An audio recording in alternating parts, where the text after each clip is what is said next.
It's been a little while since I've spoken to you, and I've been keeping busy.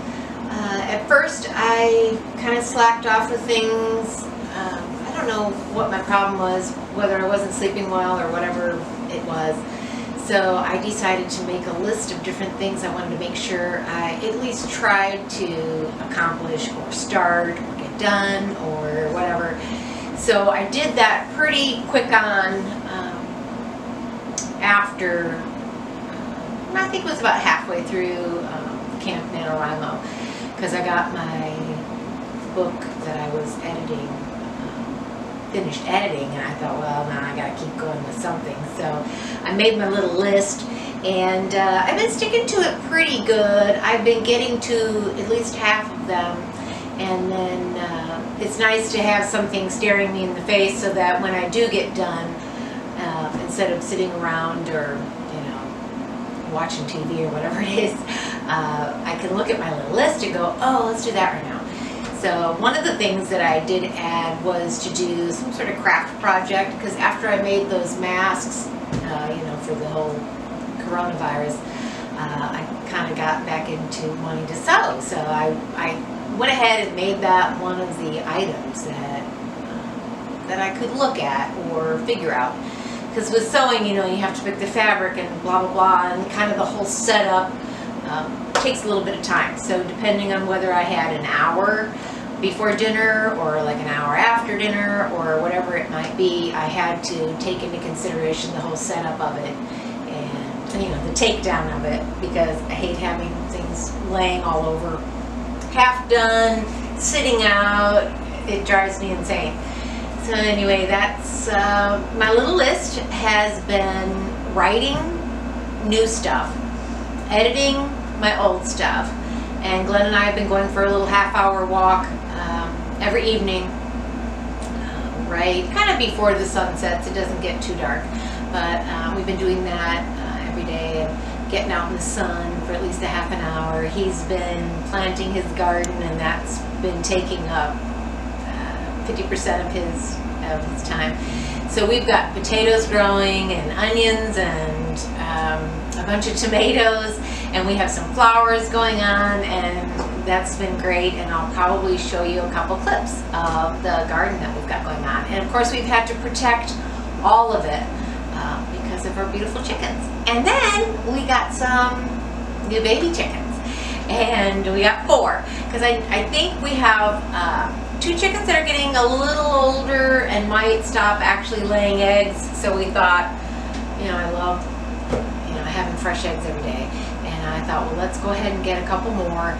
And when we went to Tractor Supply, they have little chicks every Wednesday, which I didn't know. I had absolutely no idea. But anyway, when we went there, you have to get 4 baby chicks at least. That's like the minimum. So I thought, well, let's get the 4, because if one of them's a rooster, we can give it to a fellow we know who lives out in the middle of nowhere, who doesn't mind having any of our extra chickens that become roosters, because roosters can be aggressive. They can also be very calm and wonderful, but hens are, I have never come across a hen that isn't calm and nice. And if you go up to one of his hens, I don't know what he could do. Scratch me, poke my eye out, and I don't need that. So we have the chickens for the eggs. So we just got them yesterday, and they're so adorable. I absolutely love them. We named them Lorraine, for Quiche Lorraine. And then the black one is, what is her name again? Jane Russell, because, black hair, beauty. And then Azu, after our favorite restaurant, and the other one is Frittata, also an egg dish.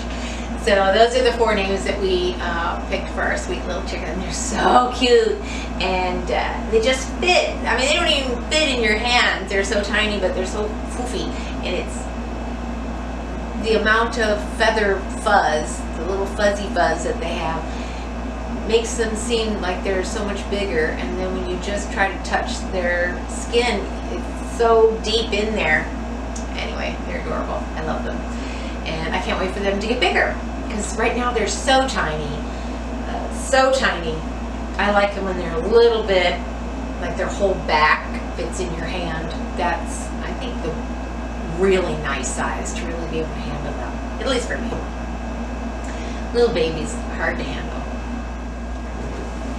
So for my writing, I've been taking a poetry class, which has been working out really well because I didn't go to college. I don't know anything about poetry and the finer points of that sort of genre, I guess.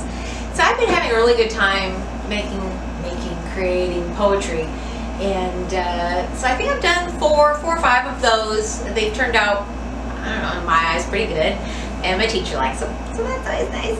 But I've done, let's see, 5 stories and then the 5 poems. And I've come up with, I think on my board, I must have 6 new book ideas.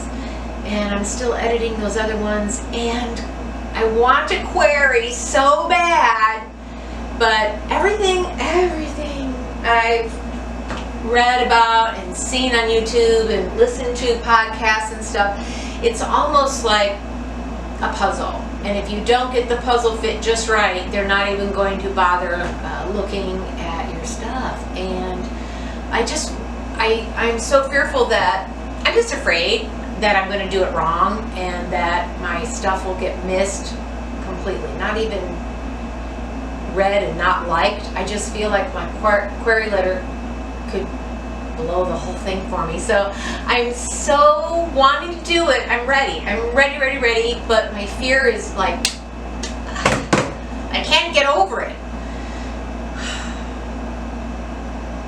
It's sad. But I promised myself like months ago, okay, this is the week, I'm doing the query, I'm doing it. And I've investigated the literary agencies that I want to do, to send my query letter to. It's almost like I just have to hit send and I'm set to go. Anyway, if not today, then tomorrow. And since tomorrow never comes, it can always be tomorrow. But I want it to be today. I want it to be like today. I really do. Or tomorrow. Tomorrow. Hey, everybody likes tomorrow. It sounds good. It's a good, solid word. Anyway, that's what I'm doing. I'm sitting here building up some courage. And I'm writing. I am writing a lot. I am writing every day, editing every day, thinking about querying all the time. And the other thing that I've been doing a lot of is working out. And that has been, I've been improving. I'm not going to win any championships by any means, but I've got 3 push-ups now that I can do properly instead of improperly. And my side planks, I don't know if you ever saw my side plank, they were pretty pathetic, but now I can actually hold it solid for the 30 seconds. And so I'm getting little gains. I'm doing my 4 double unders in a row still. I haven't gotten any better on those. I seem to get a little off kilter. After 4, I'm like, leaning forward, and I can really hurt myself. But my other numbers are coming up with my squatting and all the barbell stuff. I'm excited about that. It's getting better. And it's getting hotter. Today it's going to be like 90. So I'm not going to be out and about running. That's my asthma. Sometimes it's very painful, especially when I have to go up a hill. Because I'm one of those people who, I'm going to run. I'm not going to run, walk. I used to do that when I first started running, just to get me going. But it's one of those weird things. If I'm going to go run, I'm going to go run. If I'm going to go walk, I'm going to go walk. So when I go up a hill and I'm running and my asthma starts shutting down my lungs, it's very frustrating. And the hotter it is outside and the high humidity makes it harder for me to breathe. Alrighty, I'm all set up to do some editing. for my class is just like 1 page. I'm going to do that real quick.